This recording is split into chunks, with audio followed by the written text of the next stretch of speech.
क्या आपने कभी सोचा है कि यह प्राचीन पुस्तक बाइबल ऐसे धन के रहस्य समेटे हुए हो सकती है जिन्हें ज्यादातर लोग नजरअंदाज कर देते हैं? मुझे पता चला है कि बहुतों को यह एहसास नहीं होता, लेकिन बाइबल में मानसिकता, विश्वास और कार्य प्रणाली पर सटीक शिक्षाएं दी गई है। यह त्रिमूर्ति ही गरीबों को अमीरों से अलग करती है। और यह सबसे अजीब सच्चाई है, आप जीवन भर बाइबल पढ़ सकते हैं, प्रार्थना कर सकते हैं, पूजा पाठ कर सकते हैं और फिर भी गरीब ही रह सकते हैं यदि आप इन संकेतों को नहीं पहचानते और साहस और कर्म से उनका पालन नहीं करते। आज मैं बाइबल में दिए गए 5 ऐसे संकेत बताऊंगा जो बिना किसी शक के दिखाते हैं कि आपके पास धन प्राप्ति के लिए सब कुछ है, और यह भाग्य या विरासत के बारे में नहीं है, बल्कि कालातीत सिद्धांतों के बारे में है जो मेरे युग के महान लोगों के लिए काम करते थे और आपके लिए भी काम कर सकते हैं। मुझे कम उम्र से ही पता चल गया था कि विश्वास केवल मानना नहीं है, यह मानना और कार्य करना है। मैंने अपने समय के कई पुरुषों और महिलाओं को देखा जो धन के लिए प्रार्थना करते हुए, अवसरों की तलाश में आशा से भरे हुए थे, फिर भी गतिहीन रहे, जैसे कि प्रतीक्षा ही काफी थी। मुझे अपनी पत्रकारिता के शुरुआती दिनों 1908 में एंड्रयू कार्नेगी का साक्षात्कार लेने का मौका मिला था। मुझे खुद यह याद है। वह स्पष्ट सपनों में दिलचस्पी नहीं रखते थे। उन्होंने मुझे उस स्पष्टता के साथ बताया जो केवल उन पुरुषों के पास होती है जिन्होंने साम्राज्य बनाए हैं। मनुष्य का मन जो कुछ भी सोच सकता है और विश्वास कर सकता है, उसे प्राप्त कर सकता है। मैं उस साक्षात्कार से प्रभावित हुआ, लेकिन उलझन में भी था। आप विश्वास को ठोस कार्रवाई में कैसे बदलते हैं? पहली परीक्षा जल्द ही आई।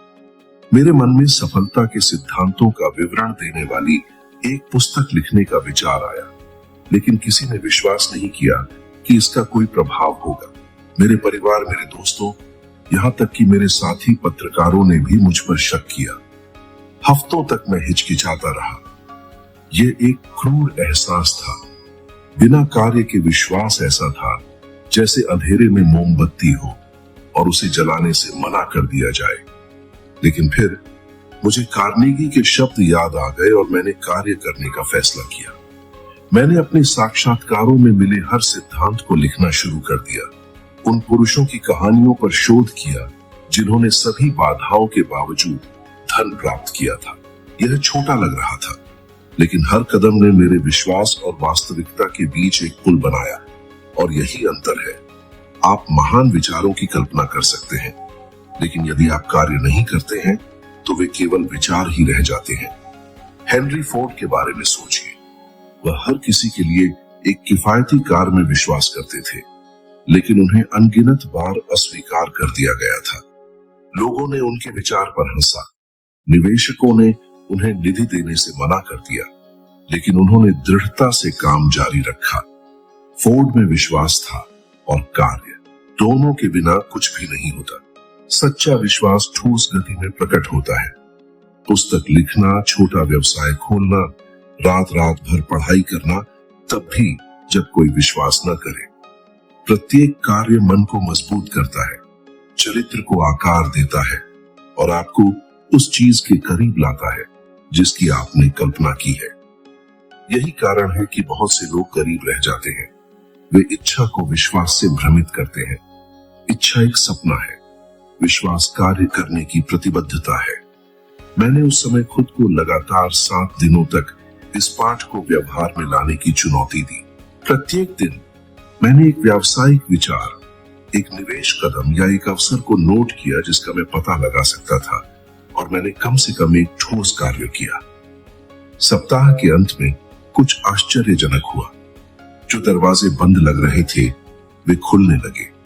आमंत्रण, संपर्क, छोटे अवसर बढ़ते गए।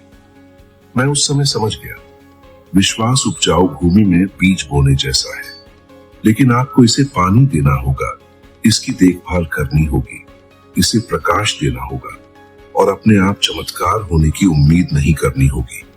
कई लोग पूछते हैं, अगर मैं असफल हो गया तो क्या होगा? उत्तर सरल है, असफलता विश्वास को नष्ट नहीं करती, निष्क्रियता करती है। प्रत्येक कार्य, भले ही वह त्रुटि में परिणामित हो, सिखाता है, आकार देता है और आपको अपने लक्ष्य के करीब लाता है। ये उन लोगों के बीच का अंतर है जो केवल धन की इच्छा रखते हैं और जो वास्तव में इसे प्राप्त करते हैं। क्या आपने कभी कार्य करने, जोखिम उठाने, अपनी क्षमता में विश्वास करने के डर को महसूस किया है? यह स्वाभाविक है, लेकिन यह महत्वपूर्ण मोड़ भी है। इस डर का सामना एक मार्गदर्शक के रूप में करें। यह इंगित करता है कि आप पढ़ने वाले हैं।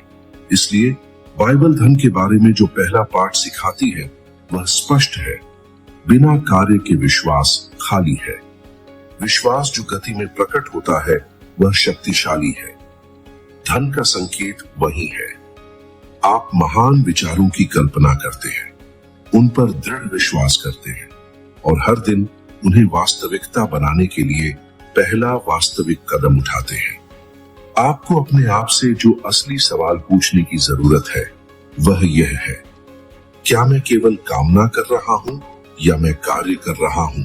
उत्तर यह निर्धारित करेगा कि आप उसी स्थान पर रहते हैं या उस धन की ओर चलना शुरू करते हैं जो जीवन हमेशा देने के लिए तैयार रहा है।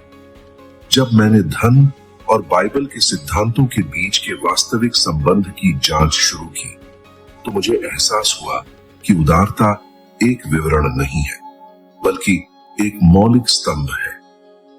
मैं खाली उदारता की बात नहीं कर रहा हूं जो केवल दिखावे या बाध्यता के लिए की जाती है। मैं नियोजित उदारता की बात कर रहा हूं, जिस प्रकार की रणनीतिक, जानबूझकर और सुसंगत होती है। मैंने यह एंड्रयू कार्नेगी में देखा, जिन्होंने एक विशाल भाग्य अर्जित किया, लेकिन शिक्षा, पुस्तकालयों, उन परियोजनाओं में निवेश करना कभी नहीं छोड़ा जिन्होंने उनके पास मौजूद मूल्य को गुणा कर दिया। वे जानते थे कि देने के प्रत्येक कार्य का एक ऐसा प्रतिफल होता है जो तत्काल नहीं बल्कि अनिवार्य होता है। मैंने स्वयं इस सिद्धांत का अनुभव एक सरल फिर भी परिवर्तनकारी तरीके से किया। अपने करियर के शुरुआती वर्षों में मैंने लेख और स्तंभ लिखकर थोड़ा ही कमाया, लेकिन मैंने अपना कुछ समय युवा महत्वाकांक्षी उद्यमियों को सलाह देने के लिए समर्पित करना शुरू कर दिया। मैंने कुछ नहीं लिया, मैंने बस ज्ञान साझा किया, संपर्क प्रदान किए और सिफारिश के पत्र लिखे। महीनों तक ऐसा लग रहा था कि कोई प्रतिफल नहीं है, लेकिन फिर अप्रत्याशित रूप से ऐसे अवसर आए जिन्होंने मेरे पेशेवर मार्ग को बदल दिया। व्याख्यान के निमंत्रण, प्रकाशकों के साथ साझेदारी और यहाँ तक कि उन लोगों से वित्तीय योगदान भी जिन्हें मैंने मदद की थी। यह प्राकृतिक प्रतिफल का एक चक्र था, लगभग जैसे कि ब्रह्मांड देने के कार्य का जवाब दे रहा हो। बाइबल रोपण और कटाई की बात करती है, लेकिन कई लोग असफल हो जाते हैं क्योंकि वे रोपण को केवल पैसा खर्च करने से भ्रमित करते हैं। मूल्य देना, चाहे समय, ज्ञान या संसाधन, ही वास्तव में प्रतिफल को सक्रिय करता है। उन लोगों के बारे में सोचें जो लगातार अवसरों के न होने की शिकायत करते हैं, लेकिन दूसरों में निवेश करने से इनकार करते हैं। वे स्वार्थ बोते हैं और कमी काटते हैं। दूसरी ओर, जो लोग लगातार मूल्य प्रदान करते हैं, चाहे वह कितना भी छोटा क्यों ना हो, वे अप्रत्याशित रूप से दरवाजे खुलते हुए देखते हैं। यह ध्यान रखना दिलचस्प है कि व्यवहार मनोविज्ञान मेरे समय में भी पहले ही कुछ समान दिखा चुका था। जो लोग नियमित रूप से दूसरों की मदद करते हैं, वे आत्मसम्मान, व्यक्तिगत संतुष्टि का अनुभव करते हैं और ऐसे संबंध आकर्षित करते हैं जो वित्तीय अवसर उत्पन्न करते हैं। यह जादू नहीं है, यह कारण और प्रभाव है और बाइबल ठीक यही सिखाती है। क्या आपने कभी यह विश्लेषण करने के लिए रुका है कि आप किसी की मदद करने से खुद को बंद करके कितना मूल्य बर्बाद करते हैं? क्या लोगों में निवेश करने का आपको कितना डर है, ये सोचकर कि यह एक बर्बादी है? मैं एक चुनौती प्रस्तुत करता हूं। 30 दिनों के लिए अपने कुछ संसाधनों, चाहे समय, ज्ञान या ध्यान, को तत्काल प्रतिफल की अपेक्षा किए बिना किसी को लाभ पहुंचाने के लिए समर्पित करें। उन प्रतिक्रियाओं, अवसरों या संपर्कों को नोट करें जो उत्पन्न होते हैं। इस अवधि के अंत में आपके पास जीवित प्रमाण होगा कि नियोजित उदारता न केवल आत्मा को ऊंचा करती है बल्कि ठोस धन के रास्ते भी खोलती है। पाठ स्पष्ट है। जो लोग समझते हैं कि धन भी दुनिया को दिए गए मूल्य का फल है, वे जल्द ही उस रहस्य की खोज करते हैं जिसे कई लोग अनदेखा करते हैं। देना गरीब नहीं बनाता, यह रूपांतरित करता है।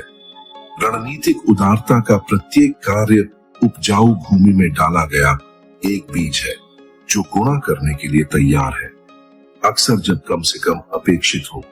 इस प्रकार बाइबल हमें मार्गदर्शन करती है और इस प्रकार मेरे समय के सफल पुरुषों और महिलाओं ने भाग्य और स्थायी विरासत का निर्माण किया। मैंने जल्दी ही अक्सर कठिन तरीके से सीखा कि धन केवल विचारों या अच्छे इरादों पर नहीं बनता है। ये मन और भावनाओं को नियंत्रित करने की क्षमता पर निर्भर करता है। मैं स्वयं एक ऐसी स्थिति से गुजरा जो मेरी स्मृति में अंकित है। एक लेखक और शोधकर्ता के रूप में अपने करियर की शुरुआत में मुझे एक छोटे प्रकाशन गृह में निवेश करने का अवसर मिला, जिसने व्यापार और व्यक्तिगत विकास पर पुस्तकें प्रकाशित की। मेरा दिल धड़क रहा था और उत्साह ने मुझे लगभग अंधा कर दिया था, लेकिन संदेह और डर हावी होने लगे। क्या होगा अगर मैं सब कुछ खो दूं? क्या होगा अगर इस निर्णय से मेरी प्रतिष्ठा खराब हो जाए? दिनों तक मैं हिचकिचाता रहा, हर रात अनिद्रा और चिंता से चिह्नित थी। अंत में मैंने निर्णय स्थगित कर दिया। महीनों बाद वह प्रकाशन गृह दूसरे निवेशक के प्रबंधन के अधीन समृद्ध हुआ और मैं एक ऐसे अवसर से चूक गया जिससे मेरा मार्ग बदल सकता था। यह एक दर्दनाक लेकिन मौलिक पाठ था। अनियंत्रित मन धन का दुश्मन है। मैंने जो सीखा वह यह है कि स्थायी धन और सफलता मानसिक स्पष्टता, भावनात्मक अनुशासन और दबाव में भी निर्णय लेने की क्षमता पर निर्भर करती है। बाइबल ज्ञान और आत्म नियंत्रण की बात करती है। यह कोई संयोग नहीं है। हेनरी फोर्ड और थॉमस एडिसन जैसे पुरुषों के पास अनुशासित मन था। उन्होंने असफलताओं, आलोचनाओं और आंतरिक संदेहों का सामना किया, लेकिन उन्होंने अपने चुनावों पर डर को हावी नहीं होने दिया।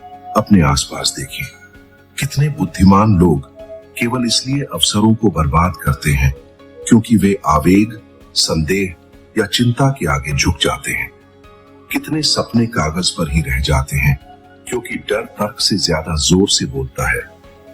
उस समय के मनोवैज्ञानिक शोध ने पहले ही सुझाव दिया था कि अधिक भावनात्मक आत्मनियंत्रण वाले व्यक्तियों के वित्तीय रूप से समृद्ध होने की अधिक संभावना थी, और मैं इसे अपने अनुभव और उन लोगों के जीवन में बार बार देख सकता था जिनका मैंने अध्ययन किया था। मानसिक नियंत्रण का मतलब भावनाओं का अभाव नहीं है।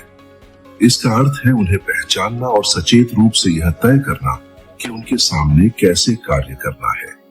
मैंने रोजाना लिखकर इसे लागू करना शुरू कर दिया।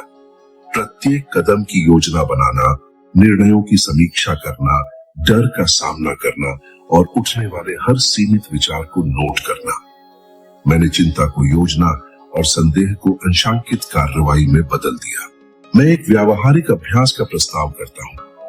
21 दिनों के लिए उन सभी स्थितियों को रिकॉर्ड करें जिनमें डर या संदेह आपके वित्तीय या पेशेवर चुनावों को निर्धारित करने का प्रयास करते हैं। प्रत्येक मामले के लिए उस तर्क संगत कार्रवाई को लिखें जो आपको करनी चाहिए थी, और प्रत्येक दिन इन कार्रवाइयों में से कम एक को लागू करें। थोड़े समय में आप पाएंगे कि अपने मन और भावनाओं को नियंत्रित करने से न केवल नुकसान से बचा जाता है बल्कि अप्रत्याशित अवसर भी पैदा होते हैं, क्योंकि धन पहले आपके भीतर प्रकट होता है, बाहर की दुनिया में दिखाई देने से पहले। यहाँ बताए गए धन के बाइबलीय संकेत शांत परंतु शक्तिशाली हैं। जो लोग अपने मन और भावनाओं में महारत हासिल करते हैं, उन्हें एक अदृश्य लाभ प्राप्त होता है जिसे पैसा कभी नहीं खरीद सकता। और जैसा कि मैंने कठिन तरीके से सीखा, इस सिद्धांत को नजरअंदाज करने से ऐसे पछतावे के लिए जगह बन जाती है जिन्हें मानसिक अनुशासन के केवल एक कदम से टाला जा सकता था।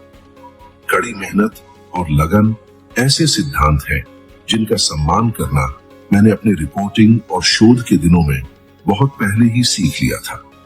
कोई शॉर्टकट नहीं थे। मुझे एक समय याद है जब मैं सफलता के रहस्यों को समझने के लिए देश भर में उद्यमियों और उद्योगपतियों का साक्षात्कार लेने गया था। मैंने ट्रेन के डिब्बों में सोया, छोटे स्टेशनों पर खाया और बातचीत के हर विवरण को सावधानी पूर्वक नोट किया जो अक्सर तुच्छ लगता था। मेरे आसपास के ज्यादातर लोगों को लगा कि मैं अपना समय बर्बाद कर रहा हूं, कि इस प्रयास से कुछ ठोस नहीं होगा। लेकिन मुझे सहज रूप से पता था कि धन उन लोगों के पास नहीं आता जो प्रतीक्षा करते हैं, बल्कि उन लोगों के पास आता है जो बिना हार माने काम करते हैं। मैंने थॉमस एडिसन जैसे पुरुषों की कहानियों में बार बार इसे देखा। जरा सोचिए, कार्यात्मक बिजली के बल्ब का आविष्कार करने से पहले 1000 से ज्यादा असफल प्रयोग। पहले या दूसरे असफल होने के बाद कितने लोग हार मान लेते? अधिकांश। लेकिन एडिसन ने दृढ़ता से काम किया और प्रत्येक असफल प्रयास वास्तव में विजय की ओर एक कदम था। मैंने अपने शुरुआती प्रकाशनों पर इस पाठ को लागू किया। मैंने पत्रिकाओं, समाचार पत्रों और प्रकाशकों को विचार बेचने की कोशिश की। कई अस्वीकृतियां, कई बंद दरवाजे। प्रत्येक अस्वीकृति अहंकार के लिए एक झटका थी, लेकिन उद्देश्य के लिए नहीं। मैंने आलोचना के हर विवरण को नोट किया, अपने दृष्टिकोण को समायोजित किया और जारी रखा। इसी दृढ़ता से सफलता पर मेरे पहले काम पैदा हुए, जिसने बाद में हजारों लोगों को प्रभावित किया। बाइबल ईमानदार परिश्रम और दृढ़ता को समृद्धि के मार्ग के रूप में बताती है, लेकिन कम ही लोग समझते हैं कि दृढ़ता केवल जारी रखना नहीं है, यह प्रत्येक प्रयास से सीखना और अपने पाठ्यक्रम को समायोजित करना है। बहुत से लोग अपनी परियोजनाओं को उस समय छोड़ देते हैं जब विजय प्रकट होने वाली होती है। मैंने अनगिनत साथी लेखकों, पत्रकारों और उद्यमियों को देखा है जो हार मान लेते हैं, प्रतिभा की कमी के कारण नहीं, बल्कि निरंतरता की कमी के कारण। क्या आपने कभी कुछ ऐसा छोड़ने की इच्छा महसूस की है जो आपको पता था कि काम कर सकता है, सिर्फ इसलिए कि परिणाम धीरे धीरे दिखाई दे रहे थे? यह स्वाभाविक है और यही वह जगह है जहां दृढ़ता सभी अंतर लाती है। मैं एक चुनौती प्रस्तुत करता हूं। एक ऐसी परियोजना चुनें जो आपकी वित्तीय स्वतंत्रता या व्यक्तिगत विकास के लिए महत्वपूर्ण हो और लगातार 60 दिनों तक बिना असफल हुए उस पर काम करने के लिए प्रतिबद्ध हो। इससे कोई फर्क नहीं पड़ता कि परिणाम तुरंत दिखाई नहीं देते हैं। प्रत्येक दैनिक क्रिया एक ठोस मार्ग बनाती है जिसे मन अभी तक नहीं देख सकता है। यहाँ प्रस्तुत धन का बाइबिलीय संकेत सरल है। जो लोग परिश्रम से काम करते हैं, सीखते हैं और समायोजित करते हैं, जो असफलताओं का सामना करने पर भी हार नहीं मानते हैं, वे ही हैं जो अनिवार्य रूप से प्रचुरता तक पहुंचते हैं। दृढ़ता वह अदृश्य शक्ति है जो छोटे कार्यों को महान उपलब्धियों में बदल देती है। इस निरंतर और अनुशासित कार्य के माध्यम से धन एक इच्छा होना बंद हो जाता है और एक ठोस वास्तविकता बन जाता है। और मैं व्यक्तिगत अनुभव से गारंटी दे सकता हूं कि तत्काल परिणाम देखे बिना भी दृढ़ता से प्राप्त होने वाली संतुष्टि अद्वितीय है। यह मन को मजबूत करता है, चरित्र को आकार देता है और ऐसे अवसर पैदा करता है जो बहुत जल्दी हार मानने वालों के लिए कभी नहीं उठेंगे। दृढ़ता, विश्वास, उदारता और भावनात्मक नियंत्रण के साथ मिलकर एक ठोस नींव बनाती है जिस पर कोई भी सच्चा धन बनाया जाता है। मैंने अपने पूरे जीवन और शोध के दौरान सीखा है कि स्थायी धन कभी भी भाग्य या क्षणिक चतुराई से पैदा नहीं होता है। यह अखंडता, ईमानदारी और शाश्वत सिद्धांतों के साथ संरेखण से पैदा होता है। मैंने देखा है कि पुरुष रातों रात बहुत बड़े भाग्य प्राप्त करते हैं, केवल हर चीज को खो देते हैं क्योंकि उन्होंने इस मूल नियम को नजरअंदाज किया। एक मामला जिसने मेरी स्मृति को चिह्नित किया वह था चार्ल्स पोंजी का, जिसकी प्रारंभिक चतुराई ने अस्थायी प्रसिद्धि और भाग्य लाया, लेकिन जिसके धोखे ने न केवल उसके धन को नष्ट कर दिया बल्कि उसकी प्रतिष्ठा और उसकी स्वतंत्रता को भी नष्ट कर दिया। पैसा क्रूरतापूर्वक वापस आ गया क्योंकि नींव झूठी थी। दूसरी ओर मैंने एंड्रयू कार्नेगी जैसे पुरुषों को देखा जिन्होंने धन जमा करने के लिए अपना जीवन समर्पित किया, लेकिन हमेशा न्याय, नैतिकता और विरासत की दृष्टि के साथ। वह समझ गया कि पैसा तभी वास्तव में मूल्यवान होता है जब वह विश्वास, सम्मान और ठोस सिद्धांतों पर बनाया जाता है। मैंने इसे अपने करियर में लागू किया। अपनी पुस्तकें लिखते समय, युवा लोगों को सलाह देते समय और प्रमुख उद्यमियों के साथ शोध करते समय मैंने त्वरित लाभ के लिए कई अवसरों को अस्वीकार कर दिया जो मेरे मूल्यों का उल्लंघन करेंगे। उस समय ऐसा लग रहा था कि मैं धन छोड़ रहा हूं, लेकिन समय के साथ मेरी प्रतिष्ठा मेरी सबसे बड़ी संपत्ति बन गई। ऐसे दरवाजे खोल दिए जो अन्यथा कभी नहीं खुले होते। बाइबल हमें सिखाती है कि ईमानदारी और अखंडता अदृश्य खजाने हैं। बहुत से लोग इस शिक्षा की उपेक्षा करते हैं, ये सोचकर कि वे त्वरित परिणाम प्राप्त करने के लिए धोखा दे सकते हैं या हेरफेर कर सकते हैं, लेकिन जल्द या बाद में जीवन इस संरेखण की कमी को ठीक करता है।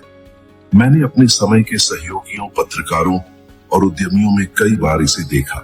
जिन्होंने बेईमान शॉर्टकट लिए वे लगभग हमेशा बर्बाद हो गए।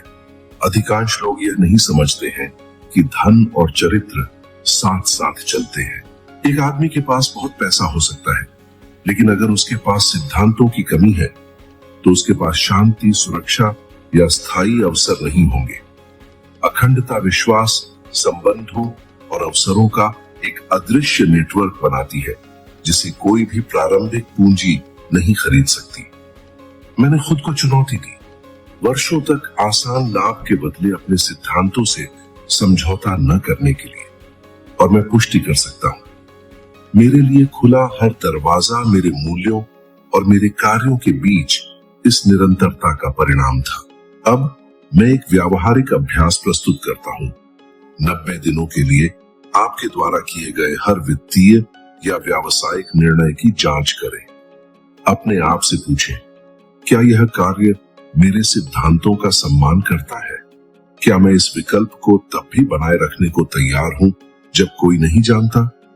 इस अवधि के अंत में आपको पता चल जाएगा कि उत्पन्न होने वाले अवसर न केवल वित्तीय है बल्कि परिवर्तनकारी भी हैं, जो धन और प्रतिष्ठा दोनों का एक साथ निर्माण करते हैं। यहाँ प्रस्तुत धन का बाइबलीय संकेत निश्चित है। अखंडता विश्वास उत्पन्न करती है, विश्वास अवसर उत्पन्न करता है, और अवसर जब अच्छी तरह से उपयोग किए जाते हैं तो वास्तविक और स्थायी धन उत्पन्न करते हैं। और जैसा कि मैंने पोंजी और कार्नेगी से सीखा, इस सिद्धांत को नजरअंदाज करना केवल जोखिम भरा नहीं है, यह बर्बादी का नुस्खा है। सच्चा धन केवल वही नहीं है जो आपके पास है, बल्कि वह है जो आप दुनिया के लिए प्रतिनिधित्व करते हैं। यह वह विरासत है जो तब भी बनी रहती है जब समय और परिस्थितियां बदल जाती हैं। मैं जो सबसे महत्वपूर्ण बात आपसे दूर ले जाना चाहता हूं वह सरल है, फिर भी गहरा है। सच्चा धन केवल धन के बारे में नहीं है, बल्कि सक्रिय विश्वास, नियोजित उदारता, मन नियंत्रण, दृढ़ता और अखंडता के बारे में है। इनमें से प्रत्येक बाइबलीय संकेत एक नींव के रूप में कार्य करता है। उनमें से किसी पर भी एक गलती पूरी संरचना से समझौता करती है। अब स्क्रीन पर दिखाई देने वाले अगले वीडियो में हम आपके ज्ञान विकास में एक और कदम उठाएंगे, यह दिखाते हुए कि इन सिद्धांतों को दैनिक कार्यों में कैसे बदला जाए, जो आपको अब से कम 1% बेहतर बना देंगे। आपके समय और ध्यान के लिए धन्यवाद, और मैं इस विकास और उपलब्धि की यात्रा को एक साथ जारी रखने के लिए वहां आपसे मिलूंगा।